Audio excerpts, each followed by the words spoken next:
A lot of people have food-related allergies and intolerances today in the US. There are specialty products out there, but many of them are expensive and has become just as highly processed as some of the unhealthy stuff we try to avoid. Processing adds sugar and salt, preservatives, texturizers, and chemicals to keep the product shelf stable. I suspect some of these additives are meant to use up byproducts from industrial production. But many of these products make me feel sick too, on top of the gluten. But like every time I eat something, I would feel bad, bloated and tired, and brain fog, memory problems, and I couldn't get rid of it no matter what doctors gave me to try. And the only thing that helped was not eating wheat products.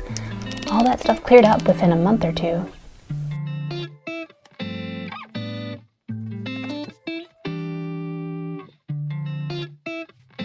I began to take a hard look at the food I was eating and realized how strange it was that the food producers put so many seemingly random things in food. I mean, I get some of it is important for preservation, but some of it just makes the product cheaper to produce.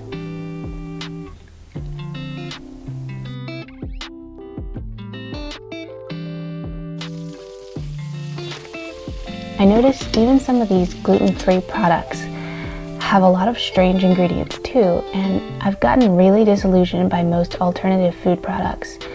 Although they might not cause the exact same reaction I get from eating like wheat bread, but sometimes I eat it and it feels like a rock in my gut. Sometimes I'm not sure which makes me feel worse, the wheat bread or the gluten-free bread. I just try not to eat bread and eat more fresh foods, but it can be hard to find things to eat. It seems like gluten is in everything.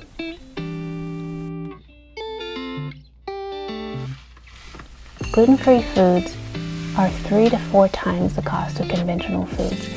And although the US government has some policy to address labeling, production, and packaging of gluten-free products, it does little to enable those with food issues to access them.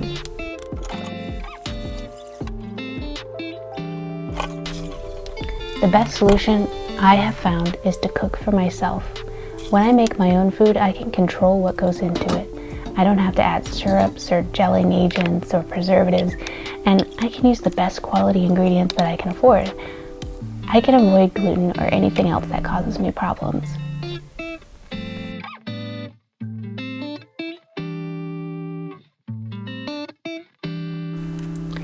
It's cold in Seattle for 6 to 9 months of the year, so we have a lot of soup weather.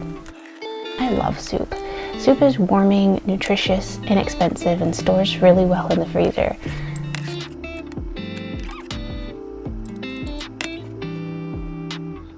I think one problem a lot of people have with cooking for themselves when it's just them is that it often feels like a lot of effort just for you. And it kind of is, you know. This might not be the best solution for everyone.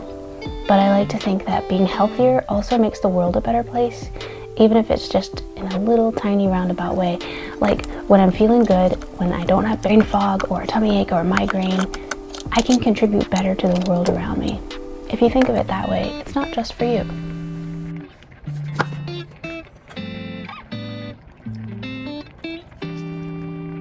There's a learning curve to making your own food. There's a lot of trial and error, and you have to learn not only what's out there, but what works for you.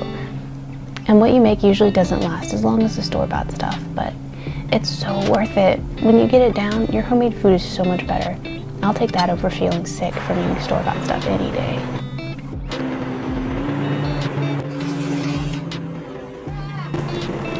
It's not perfect.